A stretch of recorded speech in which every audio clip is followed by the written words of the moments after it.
नमस्कार भाइयों, ये हमारा तीसरा पार्ट। आपने पहले और दूसरे में तो जो सुना था, अब ये तीसरे में आगे की कहानी सुनिए। तो क्या हुआ, जब रामबरन पटेल जी ने उनके ऊपर मुकदमा कर दिया। भाई मुकदमा ठोस था तो उनके ऊपर प्रभाव पड़ना जरूरी पड़ेगा। तो उन्होंने एक षड्यंत्र रच दिया।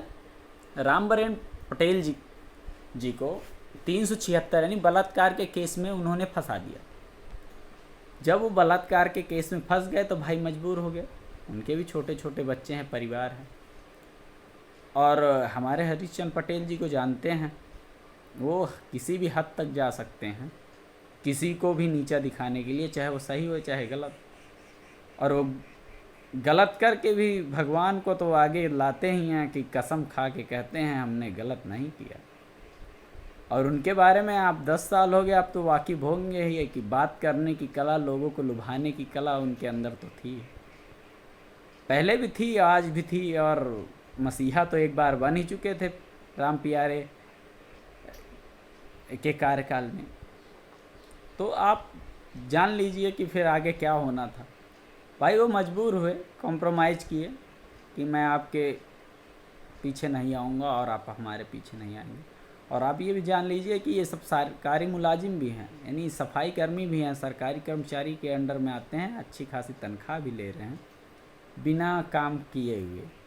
हरीशचंद्र पटेल जी अपनी ही ग्राम सभा में सफाई कर्मी हैं, लेकिन कोई कह दे कि वो सफाई कर्मी हैं, सभी उनको प्रधान जी प्रधान जी प्रधान जी कहते रहते हैं, क्योंकि उनके नसीब में तो प्रधान बनना नहीं है, लेकिन उनका नसीब ऐसा है कि प्रधान के कंधे पे बैठ के घूमते हैं। तो रही बात आगे की कहानी में, भाई ये शरणागत तो हो गए। फिर 2 साल कार्यकाल बाकी था तो उनकी एंट्री हुई, यानी मैं सुनील कुमार, मैं उनका कार्यकाल में एंटर हुआ। उनके कागजी कार्रवाइयों पे ध्यान देने लगा, लिखा पढ़ी, ब्लॉक आना जाना, पेंशन लगवाना, सब कुछ मैंने किया। भाई कितना भी मैं कहूँ मैं अच्छा हूँ, कोई कोयले की कोठरी में घुस जाए और बाहर निकले ये बोले कोयला नहीं लगा, तो कोई विश्वास नहीं रखेंगे, कालिक तो लगी लगी बोलेंगे।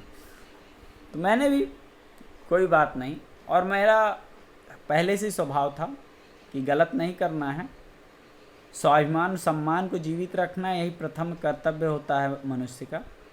तो वही मेरे अंदर है। एक रोटी खाऊंगा, आधी भी मिलेगी आधी भी खाऊंगा, लेकिन ज़मीर अपना नहीं बेचूंगा। तो ये चीज़ स्वाभाविक है, जब हम आपके साथ रह रहे हैं तो आप इसको जानेंगे ही।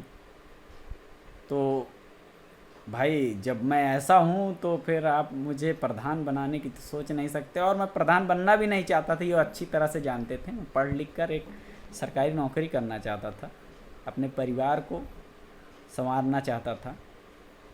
फिर आगे की कहानी अगले पार्ट में, ये हमारा तीसरा था, अब चौथे पार्ट में आपको अपने बारे में बताएंगे और आगे भी जो हुआ उसको भी बताएंगे।